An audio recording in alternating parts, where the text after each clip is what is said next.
I'll get to the main topics that we're going to cover today in a minute, but let me just give you a bit of historical background here. In the Department of Human Development, but in Cornell in a larger sense, there's a long tradition, and Cornell is very well known for cutting-edge research that's concerned with the scientific side of the law, behavioral science, psychology, sociology as it connects to the law. You, of course, will all know about Steve Cece's research on children's testimony. It's been widely published. Indeed, gosh, when was it? 1989. The Department of Human Development, College of Human Ecology, and the law school here at Cornell sponsored the first scientific conference on children in the law. It was held right in the Statler. I attended, as a matter of fact. So Cornell has a very, very long tradition in this area. You'll know about people in the Department of Human Development, as I said, Steve. Another one would be Dave Dunning in the psychology department, who does eyewitness identification. Also, over in the law school has the lead national training program for capital cases called Project Death Penalty. For some years it was directed by Sherry Johnson. She's now co-director, and it's directed by John Bloom. Sherry and John have done death penalty appeals out of the Capital Appeal Center in South Carolina for many, many years, and John is now a tenured professor here at Cornell. He was an adjunct professor for many, many years, basically out there doing appeals, and now he's here teaching. We have a death penalty clinic and so on. And we have since I came, this is one of the main reasons I came here, we have some new course offerings in the Department of Human Development that's connected to the law at both the undergraduate and the graduate level. We have a number of undergrad majors who are going on to law school, so it serves them. And most importantly, though, we have a new PhD program that's called Law, Psychology, and Human Development. It's an interdisciplinary program within the grad school, meaning that it covers multiple colleges and multiple departments. It covers three colleges in particular: the law school, College of Human Ecology, and Arts and Sciences, with the participating departments in those colleges being Psych on the one hand and Human Development on the other. So this program is part of the PhD training stream. It's a concentration that you can do if you're doing your PhD in Human Development or if you're doing your PhD in Psychology. We also have arrangements so that you can do a law degree, a JD degree, as part of that PhD program if you want to, basically following the Stanford model of alternating years in JD, PhD, JD, PhD, and so on. I should mention, too, before we move on, that science in the law, social science in the law, psychology in the law, is a major new movement within the law. It's very hot at the top 5 law schools.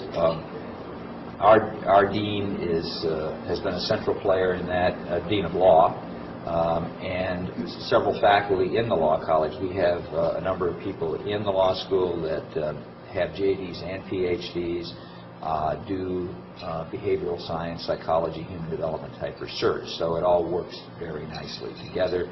A couple of faculty in the College of Law, Jeff Proklinski and Valerie Hans, are part of our grad field of human development, and so on. So that's sort of the administrative overview. There's a lot that's new that's going on the human development law interface at Cornell now that I'm going to sort of skip through lightly. What I want to do next, before we actually get to the heart of the presentation and the topics we're going to cover, is I want to give you a brief overview of the main faculty that are involved in the grad concentration. in psych and in human development. What they do, what the nature of their research is, and sort of resource people that you could contact if you have questions about particular topics. The order here is alphabetical. John Bloom, as I mentioned, specializes in capital punishment and mitigation. He's argued in the final stage of appeal in a capital case, when you're operating at the level of U.S. court or at the level of the Supreme Court, is called habeas corpus, is the technical name for the appeal. Something, and John has argued 2 of those appeals before the Supreme Court of the United States in the last 2 years. He won the last one, which is sort of like astonishing. So that's his specialty. He has a number of students who are law students who are involved in doing this work. Basically, they take appeal cases, they review them, they prepare the arguments and the documents for the appeal. They also do cases in the initial stages, too, when they're initially being tried. So that's what John does. He does a lot of very psychological and behavioral science type research on this topic. I won't belabor this too much longer, but let me just say capital punishment is like all psychology and human development. Because can you define capital punishment for us? Capital punishment? Capital case. You use the term capital case. Well, a capital case is just a case in which somebody is being tried for murder and the death penalty is on the table. We don't have to worry about that here in New York anymore.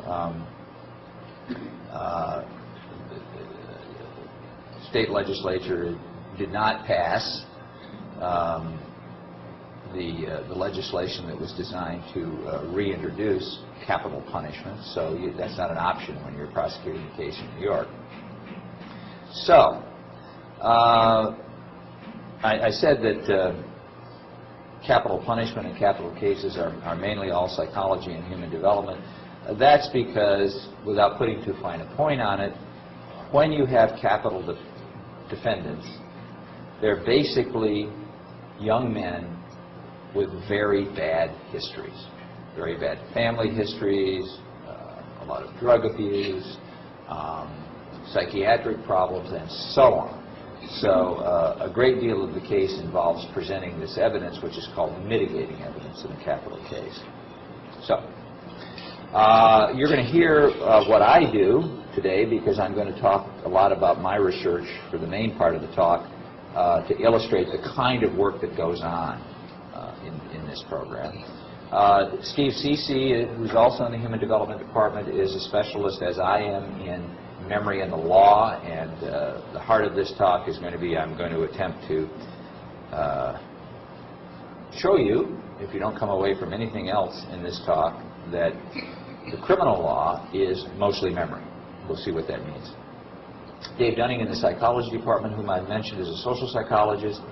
He's done a great deal of work in eyewitness identification, which we will talk about today. Not Dave's work, but eyewitness identification. He's a specialist in the effects of social attitudes and bias in the law. John Eckenrode, whom you know in HD, is a specialist in child abuse and neglect and its relation to the law. Valerie Hans, who is a relatively new hire over in the law school, she's been here, this will be her second year in the fall, is an expert in jury decision-making, the social psychology of jury decision-making, and bias. Jeff Roklinski, who has been a professor in the law school for some years, holds a PhD in social psychology from Stanford, as well as a JD. He teaches courses in constitutional law and things like that, and lawyering, so things that are very specialized for attorneys. Lawyering is basically how you run a law office. But he's a psychologist, and that's what his research is, and he studies legal decision-making and judicial bias in judicial reasoning, as when they rule on motions and things like that. So if you know a bit about, or well, you will have heard a bit about yesterday, Valerie's work in bias and judgment and decision making, imagine studying those same kinds of things, but studying them in U.S. District Court judges, for example. That's the kind of thing that Jeff does. And then, of course, you heard Valerie's talk yesterday, and her relationship to this program is, of course, legal decision-making and also risky behavior. So that's the rough overview of the people. Here's the main topics we're going to be talking about today. This is sort of the gist of what we'll be talking about today, these 4 topics. So don't imagine that we're going to go through these topics seriatim. These will be the themes. So the first thing I want to talk about is witnesses' memory reports. So a criminal investigation, a criminal trial, the role that people's memory reports play in that whole process. And what we're going to see is that they're very pervasive indeed. As a result of that, we're also going to talk about the fact that the memory reports that people give are very prone to false positive errors. Memory's a fallible thing, as we all know. Fallibility has 2 basic aspects to it. The traditional one that we think of most is we forget. We just can't remember. That's not the positive side or positive errors. The positive errors are false memories, and that is to say circumstances in which we have positive, definite memories of things that didn't happen to us. Now, that's a very important question in the law, because the law regards conviction of the innocent as being a far more serious miscarriage of justice than failing to convict the guilty. And false memory reports can lead both to conviction of the innocent, and by definition, if you convict the innocent, you let the guilty go free to reoffend. So it has both of those kinds of difficulties associated with it. So a lot of that will be running through the talk. And we'll also be saying some things about the fact that certain types of witnesses, and I'm using witness, by the way, in a very general way here, you will see as we go through, by which I mean, yeah, people that get on the stand and are sworn and testify, those are witnesses.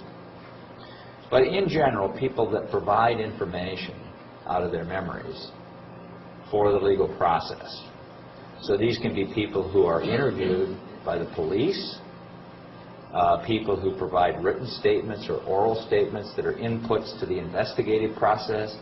These are people who, when a prosecutor receives a batch of information from an investigation and has to make a decision, do I go forward or not, and how do I go forward? That's the realm of prosecutorial discretion. People may talk to them and provide information to them at that point that's used in the decision-making process. All of those people are witnesses in a broad sense.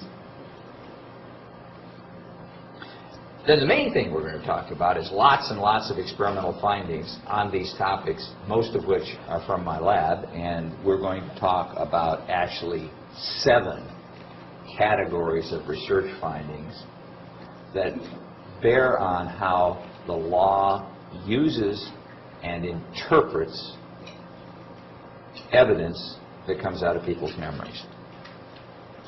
The point that I'm going to make again, but it's worth mentioning now, is that if the majority of evidence that's used to make decisions in the legal process, say a criminal trial, is memory information,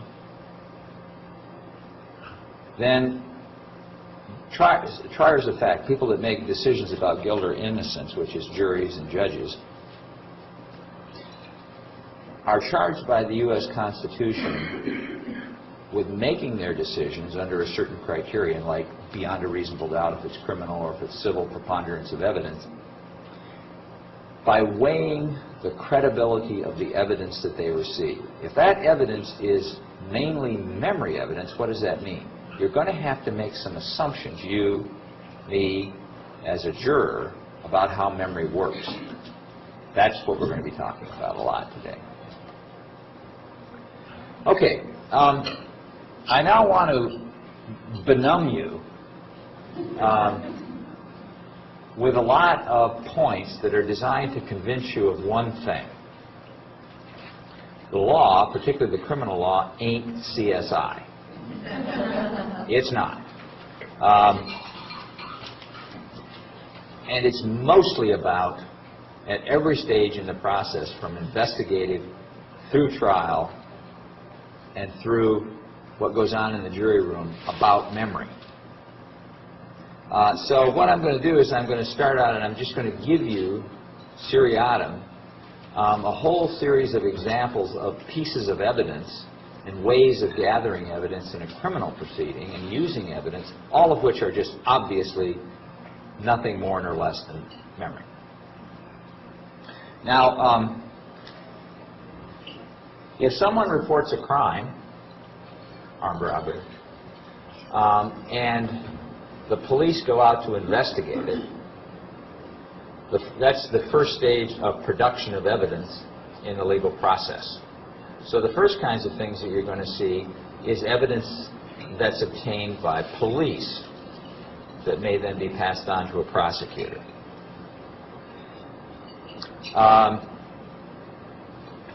When police first go out and interview witnesses to a crime, they typically don't, in most jurisdictions, actually tape record. They go out, they get some facts, and then they go back and they write a narrative. So they write a report, and if you've ever seen police reports, at the start there's a bunch of normative stuff. What time of day was it? Who did I talk to? The nature of the crime, blah, blah, blah. Where did I go? And so on. And then there's a narrative part about what went on and what people said. Just a memory report. From your undergraduate days, it's what's called narrative free recall. It's just a memory report. Police will, as part of that, will also give not only a narrative of what it was the witnesses said about the events, they'll also give narratives of the crime scene. They may generate some suspects whom they also interview, but if the person's a suspect, the interview is usually called an interrogation and follows a certain kind of formalized set of procedures. After they've done that, whatever the questions are that they ask and whatever the information is that they got from the suspects, they write that up in a report, in a narrative. They may, as a part of an interrogation, or maybe not as part of an interrogation, maybe just a random interview out there somewhere, they may get a confession from someone. If so, they'll write a narrative of that. What's the narrative? Once again, the questions they asked, what people said in response to those questions. Another thing that police investigators do during the course of an investigation is they may have a suspect. They may want to go back and talk to the witnesses a second and third time to see if they can get an identification of their suspect. So they'll generate pictures, usually from a database. It could be from the New York State Photo Archive for driver's licenses, for example. They'll take photo spreads out, they'll talk to witnesses, and they'll see if witnesses can identify a suspect. Well, that whole process, once again, their report of that, what you're supposed to follow certain procedures. And the procedures that you follow, the questions you ask, the responses that the subjects made, and so on to those field identifications are all then written up in a memory report called a narrative afterwards. It may be days afterwards. For example, if a person, many of these kinds of things occur when a person is just going off their ship. And in that case, at the earliest, they'll be written the next morning. Another kind of memory report that often figures in legal cases is when you're out interviewing witnesses, you may interview the witnesses about what other witnesses or suspects have told them. Okay, so a witness's memory report of what other people said to them. That's hearsay, of course, and is not directly is not introducible in evidence and testimony in court, but it's very, very important information. Witnesses can also make their own written narratives, not just the police. So witnesses may sit down, or you may ask them, you may call them on the telephone, and you may say, well, kind of write me out a report of what you remember went on during the course of this crime. Or witnesses may be interviewed by the police, and then after that they may be told, okay, could you write me up now, we've gone over these things, could you write me up a report of what you think happened? Now, all of that, of course, that I just described is just narratives that occur after the fact, and you may be just reviewing these written materials that people have provided. You may be reviewing other kinds of materials, too, and that are not in the nature of written reports, but are actually verbatim recordings. So you can think of all of these things that I just talked about. Imagine that you have verbatim recordings of them, audio recordings. In many, take interrogation as an example. In certain jurisdictions, it is standard practice to videotape or audio tape interrogations of suspects, or to videotape or audio tape eyewitness identifications and so on. So just imagine all those things that I just said, and imagine you have just a parallel series in which you have verbatim recordings of all of these things. Because you have an audio tape or a videotape in front of you, is that somehow, with respect to the information that you've been given, if you see it in court, is that somehow more reliable, more accurate information than what comes in a written narrative? Question. Well, I would say yes, because... No. It's just it's just a memory report. That's the point. It is a memory report, but the difference is that you have, in the first case, you have the police memory and you have the witness memory, so you've got two sources of error. Whereas the verbatim recording, you only have the witness source of error in memory. That's true. That's Okay, true. that's But it's still unreliable because it's still just the memory report. Well, I mean, it's not. It's still it has the same kinds of reliability problems associated with it. Good point. Yes, question. You also have the, I'm thinking all of these, but more so if it's a written report by the police, it's subject to interpretation. And what the person said versus what the police heard and how they put it down are not enough. There's more room for error. Yes, and you are. If you have a verbatim recording, you're able to review it, for example, and you're able to match it up against what people think was said, for example. It's also more subject to bias. And with reference to your point, there have actually been investigations. Now, a very interesting database in Israel where a law was passed that was intended to supersede an earlier law, but the earlier law wasn't repealed, and police investigators in certain kinds of cases are under obligations both to do a written narrative and provide a tape recording, do a tape recording too. These are in investigations of child sexual abuse. So previously, they had been required to write what was called a verbatim narrative of what they asked and what the child said and so on, as soon afterwards as possible. Then legislation that came along subsequently said, no, you've got to tape record these things. And now you have a very large database in which you have both. And you're able to match the narrative up against what was actually said and by way of questions and by way of responses. And what you find is that there are predictable kinds of distortion between the two. So, okay, you can have examples when it comes to witness interviews and suspect interrogations and eyewitness field identifications and confessions that are not narratives. They are the actual verbatim recordings. Still memory reports.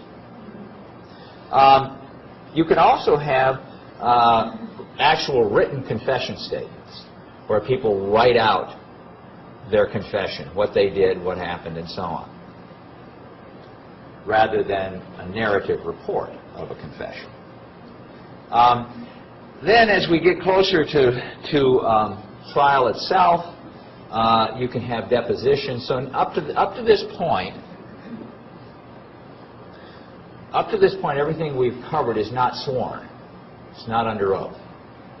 So in the last two stages in the process, we have member reports that are taken under oath. In most states, you're not allowed to take depositions in criminal cases. Depositions are absolutely the rule in a civil case, unless there's some sort of medical problem. Everybody is deposed, often multiple times. In the case of criminal cases, there are some states that allow pretrial depositions. Missouri is one, for example. And then finally, you have courtroom testimony itself, where you give another member report, only you give it under oath. A question? Yes. I think I missed this. The deposition then is just under oath.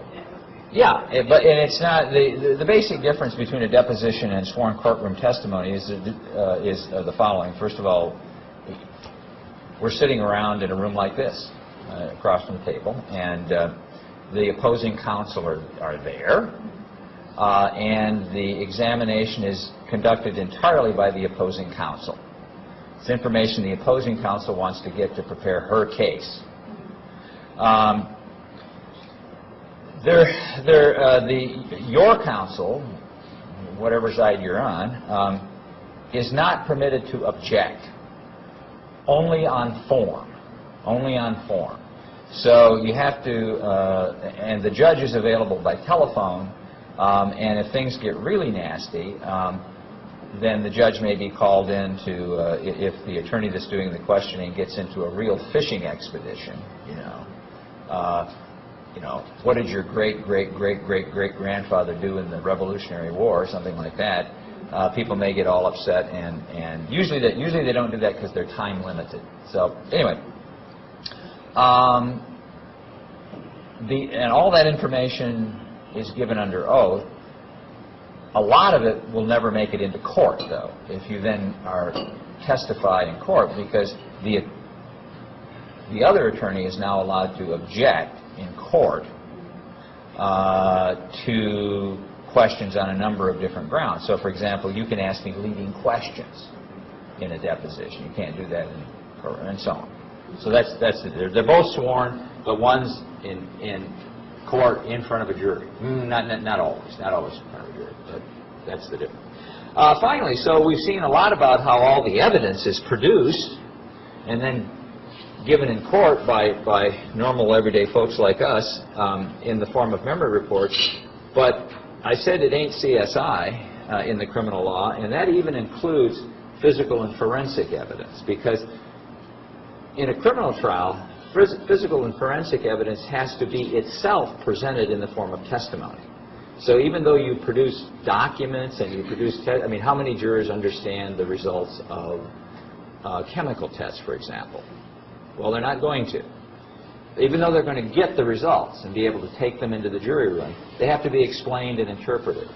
And the procedures that were used have to be explained on the stand. So all of that is memory reports, and we have many examples in the law of cases that have been in which incorrect physical and forensic evidence has been introduced as a result of memory failures. So a forensic expert may not actually be able, or may misremember or misinterpret the scientific literature on a particular point, for example, and then that information goes directly to the jury. So there's the point. There's the bottom line. It's the bulk of the evidence in criminal cases. Yes? Well, what? Everybody, really quick. It's just the bulk of the evidence in criminal cases at every stage, not only in the courtroom. Think of it, investigative process. Then when the investigative process is complete or partially complete, the information goes to the prosecutor to decide what to do. The prosecutor may gather some more information, but the prosecutor's decision-making is controlled by that information, which is memory reports. Then if charges are filed, the defense attorney comes into the situation to figure out how to defend the person, using the same information but perhaps gathering more information. That's also memory reports as well. All of that happens before you actually arrive at the trial. Interestingly enough, there was a study that bears on this point. A couple of studies conducted by a couple of sociologists, Horvath and Miesig, in the late 1990s. They actually wanted to get some numbers that would allow you to say, okay, in what percentage of the criminal cases out there do you have anything other than memory reports as evidence? So, as a kind of first pass, they took a sample of criminal cases in the United States, and they just looked at whether or not any physical forensic evidence was gathered in the cases. You know, was there a weapon? Was there tissue samples? Was there fingerprints? And so on. And what they found was that physical forensic evidence was gathered in less than 10% of the criminal cases in the United States. It wasn't even available to be used. It wasn't gathered. Then, of the less than 10% of criminal cases in which some sort of physical forensic evidence was gathered, they found that it was processed less than 50% of the time. Now, processed, with a D, not with an S, processed can mean a number of things. The technical term is processed to a forensic standard, which means you could use it. So a lot of things, so even when it's gathered, a lot of things happen or don't happen that prevent it from actually being used in court. You have to have an established trail of evidence, possession of evidence, for example. So appropriate records might not be kept. You might not be able to establish the chain, so then it can't be used. It might become contaminated. It might become lost, for example, and so on. Or you might be able not to hook it up with who you got it from. So there's lots of reasons that make it unusable by the time you get to trial. And here's the most interesting thing of all, which loads the law in favor of memory evidence. It turns out that this is really counterintuitive, because you and I, as we sit here, of course, would regard, okay, you know, if you had a picture of the clock showing what time it was with the body laying under it, well, that would be hugely more reliable than somebody saying, oh, well, it was 12:10, which we sort of know people can do, right? Or, you know, if you have a picture of the thermometer showing, it was 82 degrees and the clock at 2:30, you know, that's got to be hugely more reliable than somebody saying, it was 105, you know, and it was 5 o'clock in the afternoon. But investigators, criminal investigators, don't behave in accordance with that rule. The modal opinion of physical investigators is that physical evidence itself has little intrinsic value. And investigators use it not in the way you'd think, oh, this is it, this is the gold standard, this is the key thing that we're going to present to a jury, but rather as an adjunct to interviews that generate memory reports from people. They use it, for example, as a source of impeachment of people. Well, okay, now it can't be quite like that because we have this other evidence that shows this and that. You know, the doctor said this, so it can't be like that. It must be something else, to sort of shape the story in a consistent kind of way. That's how they prefer to use physical evidence. What is that? Why is that? As you say, it's counterintuitive. Well, the main reason is, for me, is that Physical evidence is messy. It doesn't necessarily tell a consistent story. You can get people to tell a consistent story that's compelling to the jury. But evidence can go, physical evidence can go in all kinds of different directions. Okay, so now remember, you don't know what happened. Okay, let's back up. There are no facts when it, what happened, the crime itself, the physical energy that was involved in the crime is like out around Mars somewhere. Okay, so unless there's a video recording, unless it was in a bank with a video recording, for example, you don't know what happened. But you got to have a story of what happened if you're going to prosecute the crime, and if the jury's going to convict. By the way, even if you have a bank video of a crime, it's hard to tell what's. I've had cases in which we had a bank video of the robber, and people couldn't tell who it was, even with a series of photo spreads. I mean, even that evidence is not that good.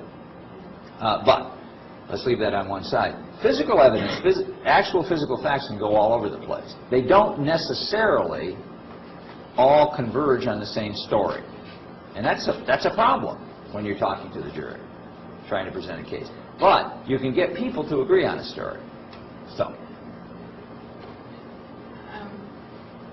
When you were talking about those numbers, the 10% the average and less than 50% mean, it really brings to mind to me, as soon as you were saying those things, how much less reliable all of that becomes when you hear of the cases where it's so rarely done that you can get the evidence, and then if you find out it's been tampered with by the police force.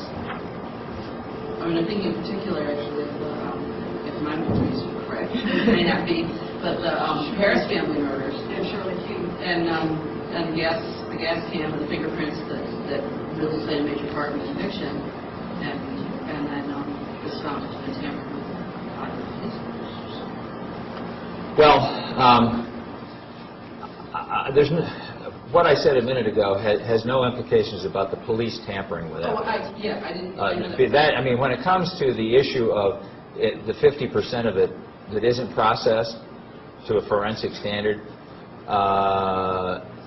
remember, if somebody tunes up the evidence, tunes it up, okay, that's going forward. That's getting into court. See, we're talking about, for the most part, just simple failures, just not doing the job in the right way, just not remembering to you're out there, it's the heat of the day, it's Tucson, it's 125 in the afternoon, and you're trying to interview the witnesses outside the convenience store, and somebody forgets to take the pictures, or somebody remembers to take the pictures and loses the camera. Or they upload them to the computer and then they can't remember which computer it was, and so on and so on. Or the law says it has to be a police computer. It's all documented and everything. Oh, you didn't do that, you put it on a private, all these kinds of things. So those are those things that sometimes they get ruled out just because it didn't follow right. Yeah, exactly. Okay? Or a simple thing is you have a piece of evidence and you got it from a witness, but you can't remember which one. And it ain't easy in most kinds of crimes to get a hold of witnesses. They tend to not be from a stable social stratum. So, Even if they are, most people like being trying to do it politically. so what all of this adds up to, I think, and what we're mostly going to talk about, is this. We have to be concerned about the reliability of memory in general, and we have to be particularly concerned about people who can have vulnerable memories. Children, the aged, people with medical impairments, for example.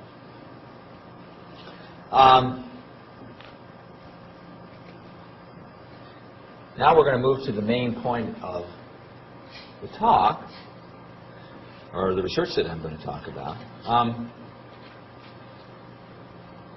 Since the evidence is mostly memory reports,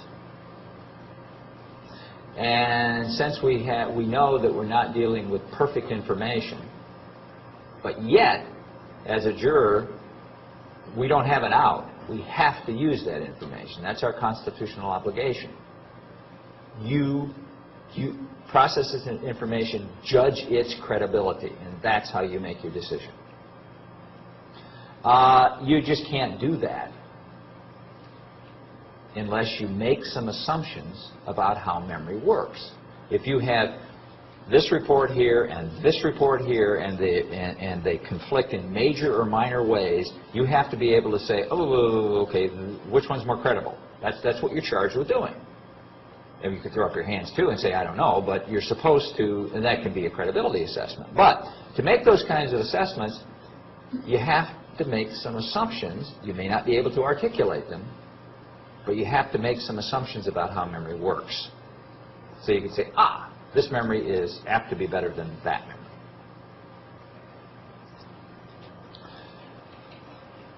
I'm going to talk about 7 of these assumptions, common ones that juries use, and we're going to talk about research on them. We'll talk about the assumptions first, and then we'll move to 7 research programs that illustrate what science has found out. A lot of it done here at Cornell.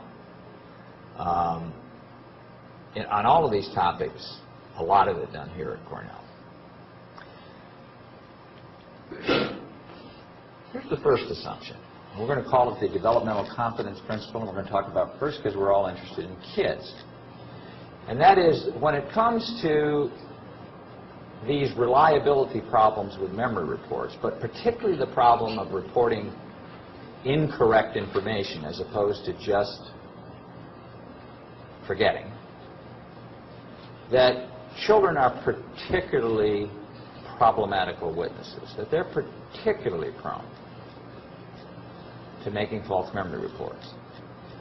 And this idea, the scientific basis for this idea was first generated here at Cornell. And the 1989 conference that I mentioned in Children in the Law was designed to feature the scientific literature on this result. And as many of you also know, some early reversals of high-profile convictions, such as the Kelly-Michaels case, in which children had provided evidence that the appeal court subsequently decided was tainted evidence. Those cases were, well, they weren't spawned here at Cornell, but the appeals were spawned here at Cornell, and the scientific background from them was done by Cornell professors. So this is a big thing for us. Second kind of idea. Eyewitness identifications figure very centrally in criminal cases. That guy over there, he's the one that I saw at the convenience store. And so you're going to be confronted with that as a juror. You're going to be confronted with witnesses on the stand who are the prosecutor is going to come up and going to say, do you remember when Officer Jones showed you this photo spread? Yes. Who did you pick out of this photo spread? I picked this person right here. Was that were you confident in your? Yes, I was 95% sure that was the person I saw at the convenience store when the robbery happened. Do you see that person in court today? Yes. He's sitting right there. Well, actually right there. If the jury's here, he'd be right there. Sorry. The prosecution gets to sit closest to the jury and kind of give them the high sign. So as a juror, you're going to be confronted with that kind of evidence all the time. An assumption that juries make, and whenever I say juries assume, there's research on that. There's people that do research, as I said, on jury decision making who study what it is that jurors assume. Well, jurors assume that if they've got an eyewitness up there who's making a confident, and did make earlier, a confident eyewitness identification, that this is very reliable, very probative evidence of guilt, except maybe if the witness is a child or perhaps an aged person. The next one, this is number one on the hit parade. Confessions. That confession statements, when you get confession statements, that they are very reliable evidence of guilt. So people that confess to a all on their own or to a police interrogator, that is very reliable evidence of guilt. And that it's reliable evidence of guilt in adolescents and children as well as adults. The idea here is, of course, the implicit assumption is people are not going to falsely confess to things they didn't do because they're going to get hammered. So, of course, they're not going to confess to things that they didn't do. We're getting hammered into confessing. Now, okay, all right. States have laws about this. And whenever you have a confession, particularly in a capital crime, but in a major felony, you have you'll have a state statute that says you can't have confessions come in as evidence that are coerced or are unduly coercive. The language differs from one jurisdiction to another. Now, what happens is, in the preliminary hearing, say it's a capital case, this will take place maybe 6 months before the actual trial. The confession and the conditions under which it is obtained are reviewed. And then the judge rules, do I let this confession in or don't I? So you can't... So there is a review of it. Next, witness admonitions. One thing we do in order to get reliable information is we admonish witnesses to only tell the truth. Okay? The whole truth and nothing but the truth. There's a special kind, so we all know about that oath. There's a special kind of witness admonition, though, that applies to children. Children, as you will already know, are supposed to be interviewed in a gentler kind of way. Now, this doesn't happen. It doesn't happen the majority of the times and so on. But there's children who are going to be witnesses and are going to provide evidence are supposed to be interviewed under different ground rules, ideally by someone who's trained in the forensic interviewing of children, CPS person, for example. Now, as I said, it doesn't happen all the time. Doesn't even happen a majority of the time. That's what's supposed to happen. Well, how do you substitute? What do you do to ensure you get the same kind of admonition for children? Well, there's something called a truth and lies ceremony that in state-of-the-art child forensic interviewing protocols like the NICHD protocols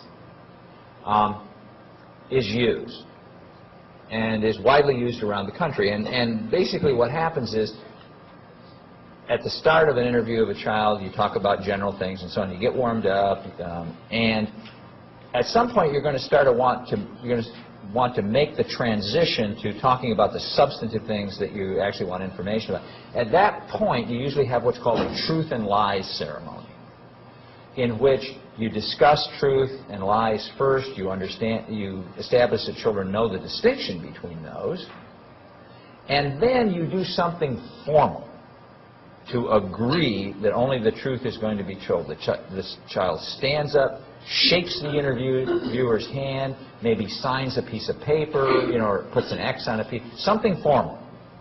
Not an oath, but it's a formal ceremony. The assumption here is that this ensures that any false information that you get is going to be lies for the most part, because you've admonished people to only report stuff that's the truth. Yes? I just wanted to define a couple acronyms. CPS is Child Protective Services, and NICHD is National Institute for Child Health and Human Development. Yeah. Thank you. Thank you. Okay, so let's go on to the remaining four assumptions that juries make. The non-coercion principle. we know that certain witnesses, like children, are vulnerable to suggestion and they're vulnerable to coercion. And I mentioned that children are supposed to be, and other vulnerable witnesses are supposed to be interviewed under special investigative rules. Basically, what these rules are ones that, I mean, we could spend a whole lecture on the NICHD protocols, for example, but the gist of it is that the interviews are supposed to not be suggestive and not be coercive and not be leading, that the children are supposed to present their own evidence in their own way. That's the idea. So we'll call those neutral kinds of interviews. Now, the non-coercion principle, which applies not only to these vulnerable witnesses, this assumption, but also to non-vulnerable witnesses and adults that juries make, is just basically that as long as interviews are not coercive, they don't taint people's memories.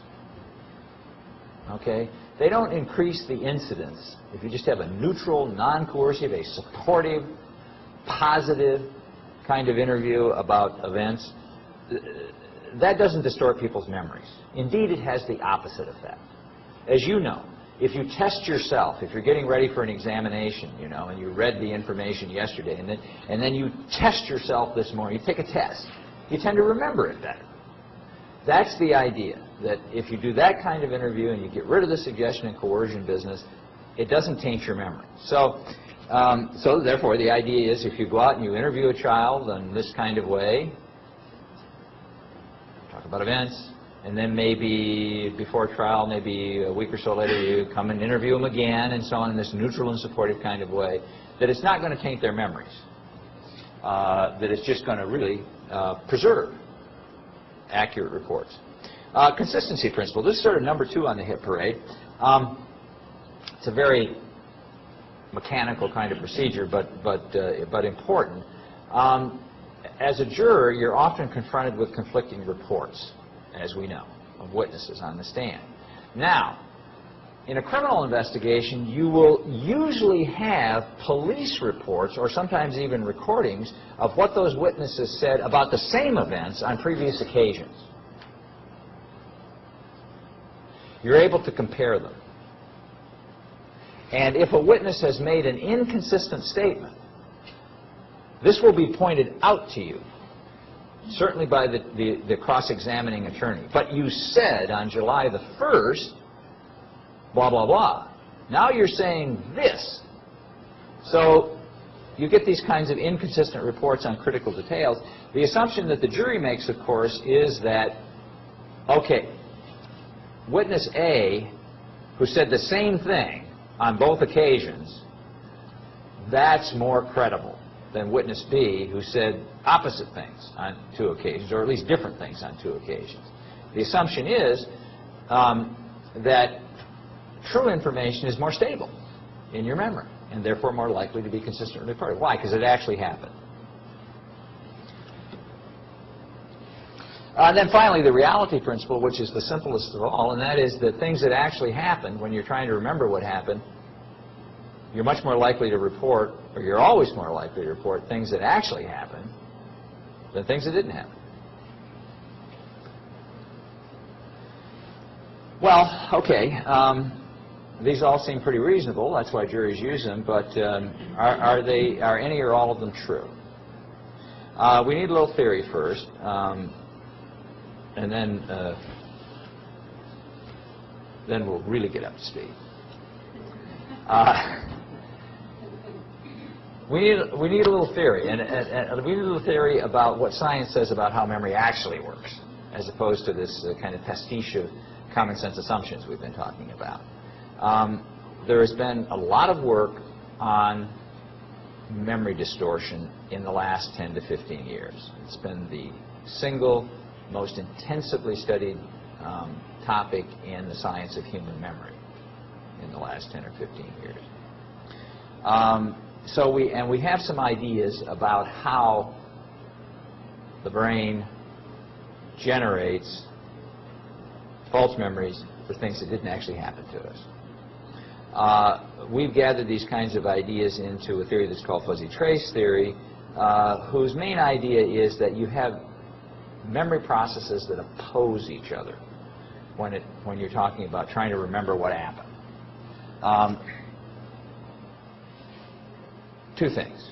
First thing, it appears that the brain in different areas stores at least a couple of separate records of our experience, which for lack of better terminology we call verbatim memories and gist memories. Verbatim memories are memories for the actual details of your experience. You know, the color, the taste, the smell, the physical reality, and maybe some mental reality that you sort of added to it. So what you're wearing today, you know, what you're wearing, the color of what you're wearing would all be physical to what's on the tables here, verbatim memories, and you may be having thoughts that you're adding to those things like, God, this is a boring talk. Boy, am I hungry. And these kinds, that would count too. That counts too. Those are verbatim memories too. Then there are gist memories. These are interpretations of your experience. You are meaning makers. In parallel, while your brain is storing records of the actual physical form of your experience, it is interpreting and plumbing the meaning of experience. This is not a baseball game, for example. And the brain is also storing a record of that, and we're just going to call that a gist memory. It's memory for the meaning content of your experience, and that has a lot of meaning means a lot of different things too. We're going to just skip that part.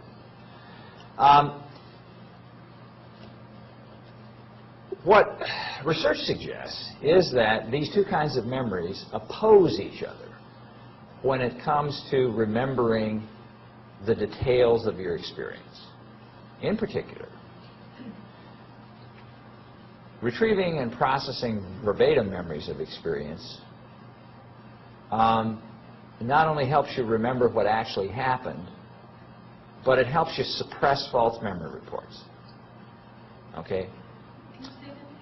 It helps you suppress false memories as well as, it's obvious it helps you remember true memory, things that actually happened. But it helps you suppress false memories. Why?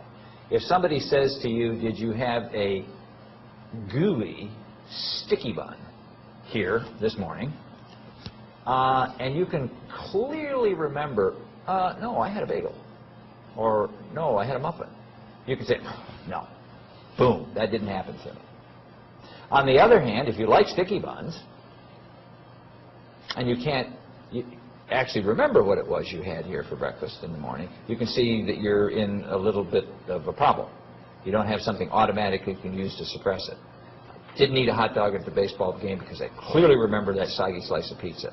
But suppose you can't remember what you had to eat. Well, hot dogs seems reasonable. So that's how verbatim memories have it. Now, when it comes to fomenting false memories, the causative mechanism for false memories, it's the gist traces, the gist memories that you're storing. Because your false memories of things that didn't happen are by and large consistent with the meaning content of your experience. So if you experienced an armed robbery at the grocery store on Saturday night, the false memories that you, false reports that you may have will probably involve things like rough-looking characters and bad language and weapons and money and people running in and out and that sort of thing. Probably you won't falsely remember Santa Claus in the parking lot. Just not consistent with the gist of what was going on. So, let's say one thing positive, though, before we move on. What happens with time, of course, as we all know, is your verbatim memories of the actual details of your experience fade out. You're left with the gist of experience. So, the gist of experience is also a source of true memory as well as false memory. Let's just continue to bear that in mind. Okay, we're going to talk about the developmental competence principle, and I'm going to spend a fair amount of time on that. And research has been conducted here at Cornell in the past few years by some of the same people that reported the other stuff. what we've been discovering is that this idea that false reports and false memories simply decline with age is much more limited than we thought. And that in fact there are circumstances which are very common in daily life and in criminal cases in which we're able to demonstrate that the tendency to falsely remember things that didn't happen really increases dramatically with age. And that young children are much less error-prone and more reliable than adolescents and adults are. To lead up to that research, so that's the first research topic that we're going to talk about today. I just want to talk a bit about this kind of standard false memories, false reports decrease with age finding. It's especially prominent because of children, concerns about the reliability of children's testimony in the child law literature. Steve Ceci and Maggie Bruck have contributed a lot of work in this area. Gail Goodman and Maria Zaragoza are other examples of people who've contributed a lot of work on this topic. And it's a cornerstone of expert testimony in criminal and civil cases when you have children presenting evidence. Bottom line, expert scientific witnesses is in the position of saying, until recently, based on the scientific literature, okay, other things being equal, if you have a story by a child and a story by an adult and they differ, they conflict in details, other things being equal, meaning I don't know anything else that's relevant, the adult story is more reliable because of the science showing that memory distortions decrease with age. The question is, since we have theory and we have science and we don't have to just run around in the dark, from our understanding of how memory works, could we actually predict that the opposite might be true? The answer is yes, we can. We can predict, based on even these simple ideas about memory, that your tendency to report things that didn't happen to you, which remember are things primarily that are consistent with your understanding of the gist of your experience, you could get this quite easily under a couple of conditions, maybe. The obvious one is that whatever these gist memories are that foment false reporting, they develop very, very slowly. They involve interpretations of experience that a 5- or 6-year-old wouldn't make, but a 20-year-old would. That's obvious. That just means that the younger witnesses just don't have the positive basis supporting the false reports. That one's really obvious. We can throw this one into as a backup, which would help things. What's going to happen is, of course, both of these kinds of memories improve dramatically with age. So obviously, your verbatim memory gets better with age. Experimental demonstration, you have a 5-year-old and a 20-year-old study a list of 20 concrete nouns, things like snake and tree and sidewalk and computer and so on, chair. And then you say, recall as many of them as you can. The 20-year-old is going to recall maybe 3 or 4 times as many as the 5-year-old will recall. So verbatim memory improves dramatically with age. So this ability to remember what actually happened to you, the verbatim, suppress those false reports is getting better and better with age. Well, if you had a situation in which it was hard for the older person to use that ability for some reason, then you have something that helps you set the stage for, oh, the false memory reports could increase with age because we've tied the verbatim memory skill hand behind the person's back. So you can't use these improvements in the negative suppressive process as you get older. You're getting better at it, but you just can't use it. So there's been a great deal of research, as I said, here at Cornell in the past few years on this possibility. I'm going to show you some data, but let me just tell you the kind of conclusions that have emerged from it. The conclusion that's emerged from it is that there just isn't a monolithic age decline in reporting things that didn't happen to you. That assumption is just wrong or severely limited. The reason is, as I just mentioned, is that verbatim memory and gist memory, which creates false reports, both increase with age. And so you can look for situations in everyday life that might satisfy those two conditions that I just described and kind of generate a recipe for producing what we would think would be a counterintuitive increase in false reports of things that didn't happen to you. Here are the two principles that I just mentioned in somewhat more general terms. Now, here's some data from one of the earliest studies of this phenomenon. Let me describe the task to you and how it satisfies these two conditions. You have subjects listen to lists of words. And the words, they're 12 to 15 item lists, and the words are all semantically related to each other. They share meaning. So they're lists like nurse, hospital, sick, ill, disease, stethoscope, physician, syringe, office. Get it? And in designing these lists, you carefully leave out a prototype item that fits with that theme like a lock and a key and a lock. What's the word in that case that I didn't say? Bingo. Okay. So let's try another one. How about sugar, tooth, good, pie? This one's a little harder. Tart, dessert,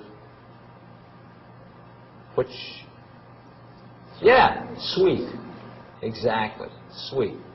Very, very good. This indicates high intelligence. Okay? Because when you see these data, you're going to say, ooh, you know, you do really bad things if you're really smart. And, yeah, that's the story. So this was a preliminary series of experiments that Valerie and I conducted with a wonderful graduate student at the University of Arizona, Tammy Forrest, where we did this kind of task and I'm not going to give you all the gory methodological details of what we did, but basically we used this kind of task with subjects of different age levels, using that very age range in which in other kinds of research false memory reports just disappeared. And we did things like recall, you know, or listen to the list, recall it, listen to another list, recall it, listen to a list, recall it, listen to a list. And then we also did recognition. Listen to a bunch of these lists, and then you get a recognition test. Was this word on the list? Was that word on the list? Was this word on the list? And so on. Then the question was, of course, true memory is getting better and better with age. Whether it's the recall measure, you're recalling a lot more with age, whether it's the recognition measure, you're making more hits with age. That's improvement. Forget that. The question is, what about these things like doctor and sweet and smoke and window and chair and these kinds of things? What happens to them? Well, if our assumption is correct, children should be much more prone to that sort of thing than adults are. Okay, they think they heard doctor when they didn't. In fact, actually, absolutely the opposite is true, as the theory predicts, not as common sense and the law predicts. And I'm not going to tell you any more about the details of those experiments. I just threw everything into a slide that gives you the overall picture of these experiments. The subjects ranged from age 5 to adult.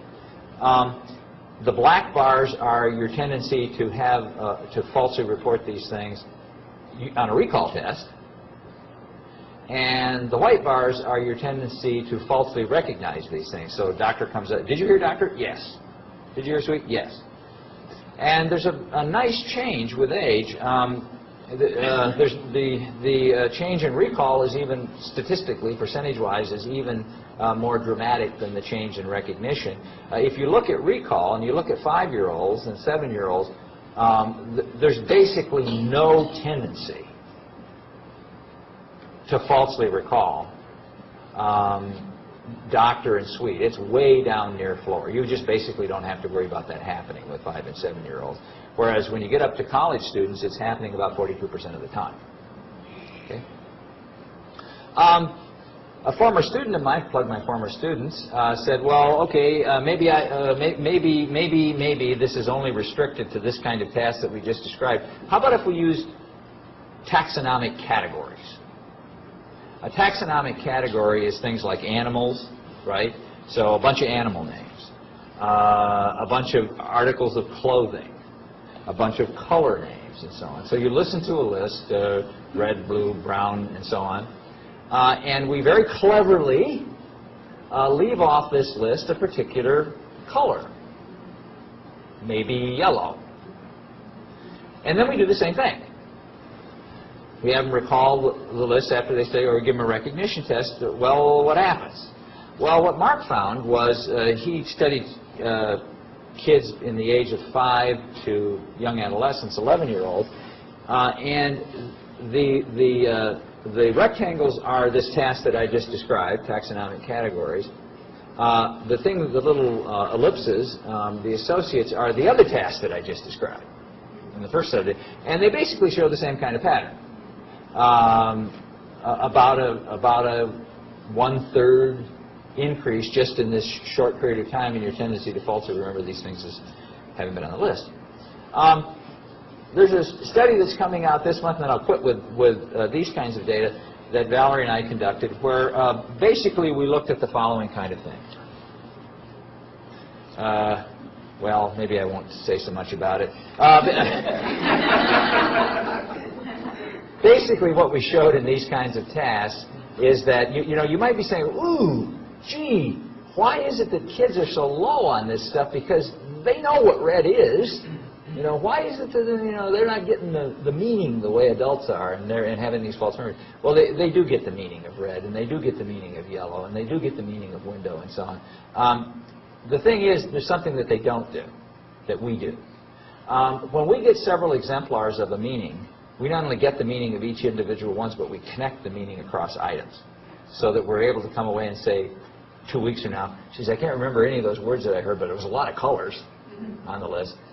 That's what we mean by a semantic relation. And basically what we showed in this research was that in these kinds of tasks, that age increase is due to that.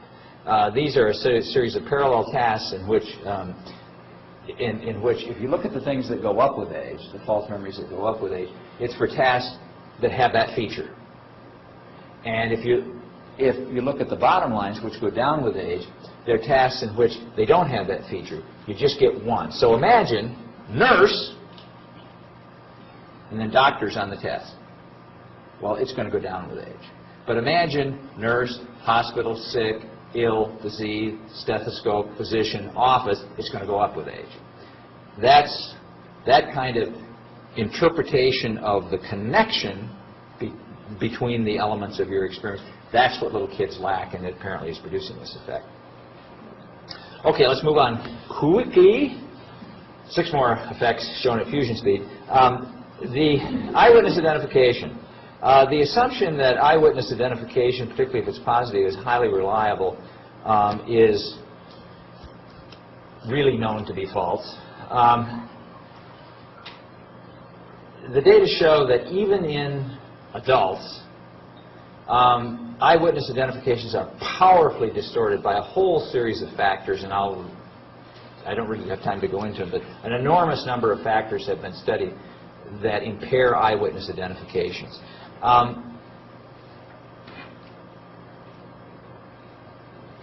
The problem with eyewitness identifications is that they're a prime example of this problem of your verbatim memory going away with time.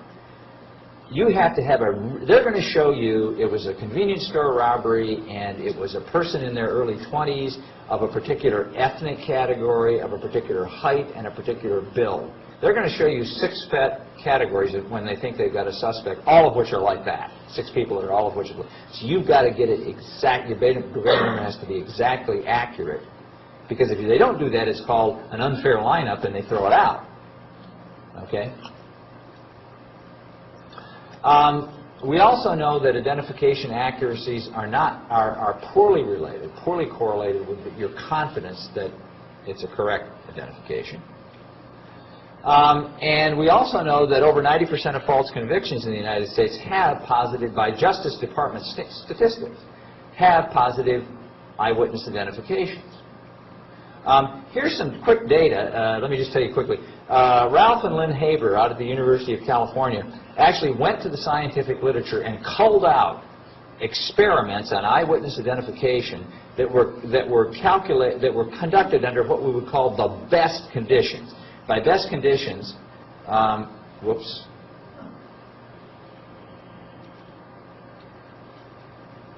we mean basically none of this stuff, or most of it, wasn't present.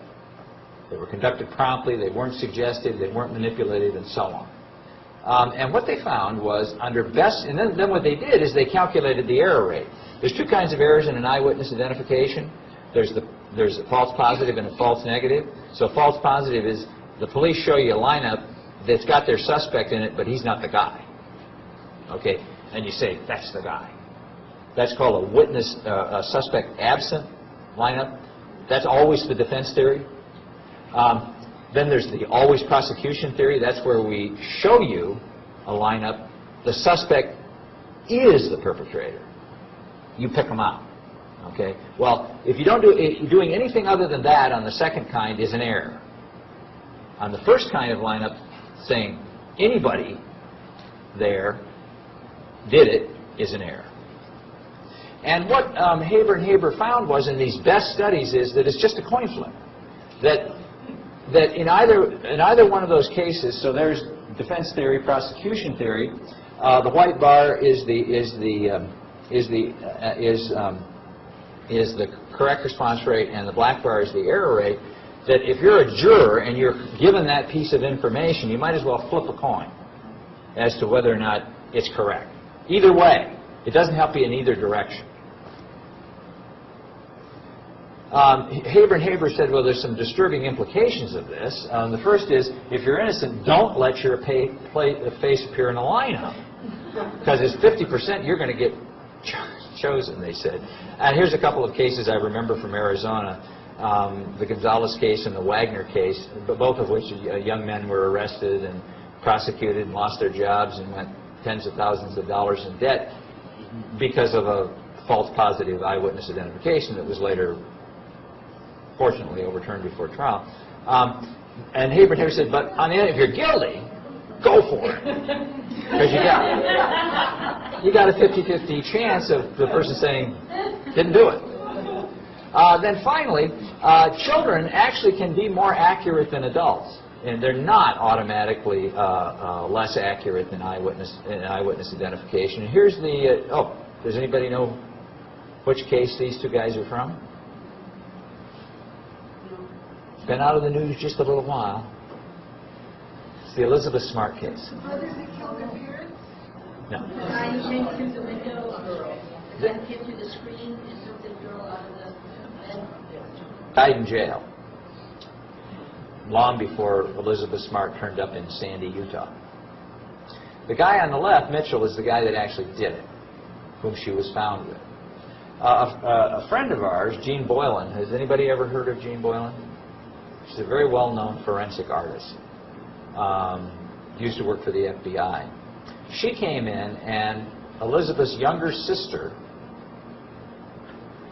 gave her descriptions of the person who abducted Elizabeth. And on that basis, Jean produced a sketch that looks very much like Mitchell, not at all like Ricky. The police never used it and never circulated it because they thought that he was the guy. Well, okay, false confession. We got time to talk about false confession. A false confession is a self-incriminating statement that's made by a suspect. It's not, false confession is not, I did it, take me away. You need three things. You need motive, you need method, and you need opportunity. So a false confession is where you make statements that fill in one or more of those blanks. So that maybe you had the opportunity, maybe you had the method, but you have no motive for doing it. Or maybe you had a motive, and maybe you had the method, but you couldn't have had an opportunity to do it, and so on. And I've given some examples from some cases I've worked on, murder cases, in which you had what was called, and once you have that, the prosecutor can go into the well and represent that as a confession. He can say, you know, you will hear Mr. DeBoard confess out of his own mouth to this. But what he was confessing to was a motive for doing it. So I've given you some examples of, as I said, 3 cases in which 2 of them were there, but the third wasn't, and certain statements were elicited that filled in the other blank. That's the evidence that self-incriminating statements. So 4 or 5 self-incriminating statements, confession. We know that the confession, this idea that you don't confess unless, and don't make so first of all, we know that confessing is making self-incriminating statements, recalling things that are self-incriminating. We know people recall false information that's self-incriminating, and it's sufficiently well known that we actually have in the scientific literature 3 categories of false confessions. They're called spontaneous, coerced compliant, and coerced internalized. And each of them is studied in their own right. The spontaneous confessions are people just come in and confess. And they write letters, they make telephone calls, say, I did it. And these are most common in celebrity murders, and the most famous example of that produced over 100 false confessions was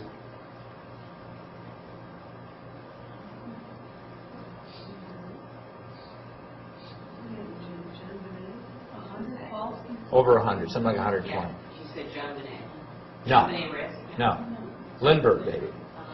Lindbergh baby in the 30s. A coerced compliant confession is when in police interrogation, statements, self-incriminating statements are forced out, come out during a police interrogation that are false, but the person knows they're false when they make them. They make them for other reasons, like social compliance. But they know they're false. And these typically produce recantations. I've given you examples of cases. And the final one is coerced internalized.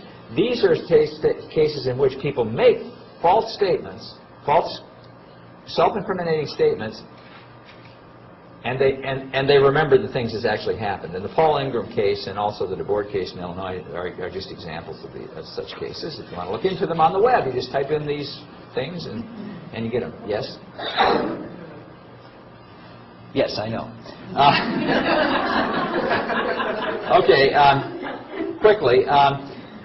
Here's some. If you want to look up in the Chicago Tribune, 2001, type it in, Chicago Tribune, search under Armstrong, Mills, and Posley. You'll find a wonderful article of 247 false confessions in capital cases in Chicago that were thrown out. Some other examples. Here's a local example that you'll remember from about a year ago. Douglas Warney, who falsely confessed to murder 10 years ago, being freed by DNA evidence. Now, here, this one's a test. Remember him? Who? John Mark Carr. John Mark Carr. The John Bonet frames. Yeah. We don't know what happened to him because the interrogation took place over, where was it, Thailand? Yeah. So we don't know what kind of thing it was, but we know, apparently, that what was said was not true and was inconsistent with what, or at least some of the things he said, they didn't prosecute. We know that children and adolescents are particularly prone to false confession because children are highly prone to persuasion, which occurs in interrogation and police interviewing. And adolescents are particularly prone, research shows, to a particular kind of false confession that involves altruism. In those 247 cases in Chicago, for example, there was a large slice of them that were adolescent confessions. And the way they get adolescents to confess, if the following kinds of things happen in a police interrogation, an adolescent is increasingly likely to confess. And that is that they feel that by confessing they're going to help people and they're going to help their family. They think their father did it, so they confess to it to protect the family. Or they don't know who did it, but they think it will be better for the family better for their school and better for their friends if they confess. So children and adolescents, highly prone. Do I want to... another problem with confession is that, and this is the worst news of all, that when you make false statements under pressure, even if you know they're false at the time, they taint your memories, and you tend to remember them as true later on. So Maria Zaragoza did a number of experiments on this, on what's called the forced confabulation effect.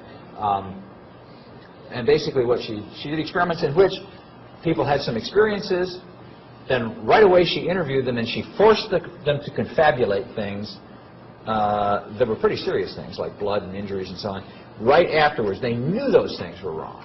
But then she retested their memories about what actually happened a week later, 2 weeks later. And what happened is now they tended to falsely remember those things as having happened. Well, I'm going to have to end now. I'm not going to talk about the other three effects. Phantom recollection is, and I don't mind this terribly because I wanted to take more time at the start. Dr. Brainerd, I noticed that the snack's not here, so you might have a little more time. Let me check on the snack. Keep talking. Oh, all right. But I'm going to step along because I don't want people to go out here and say, "Oh, that Brainerd." Okay. We know that the witness admonition assumption is also wrong because there's an area of research known as phantom recollection.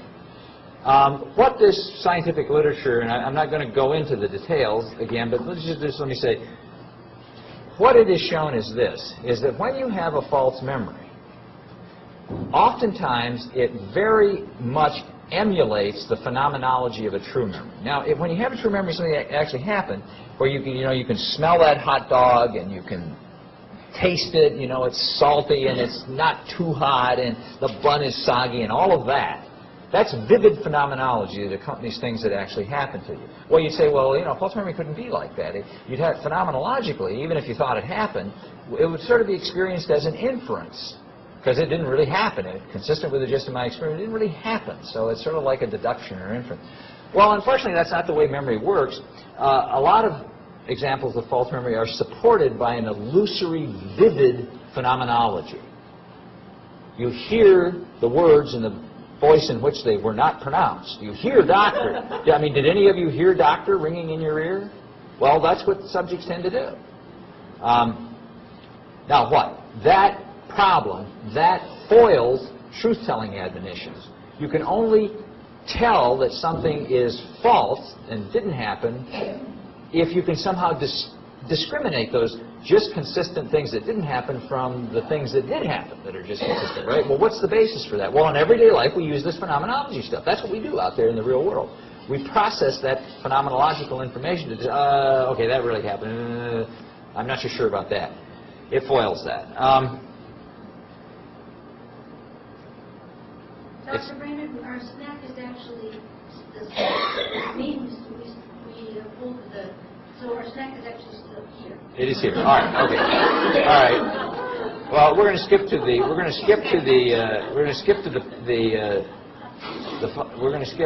this.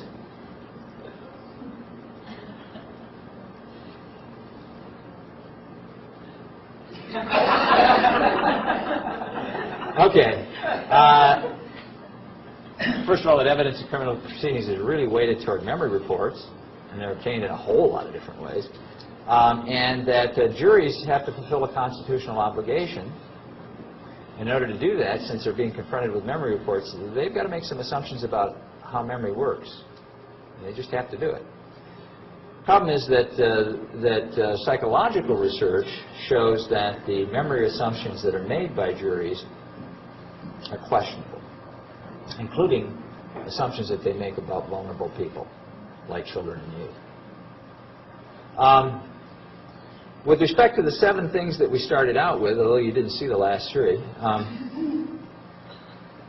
we know that a couple of them, which you did see, are fundamentally invalid. The idea that eyewitness identification, particularly confident ones, are highly reliable is just, that's not the story, scientifically. The idea that non-coerced confessions are highly reliable evidence of guilt, also not true. People make false, self-incriminating statements. Over 10%, nearly 15% of false convictions in the United States by Justice Department standards have what I described earlier as a false confession as part of them. And there are particular problems with false confession in children and youth because of the susceptibility to persuasion on the one hand and altruistic self-incrimination on the other.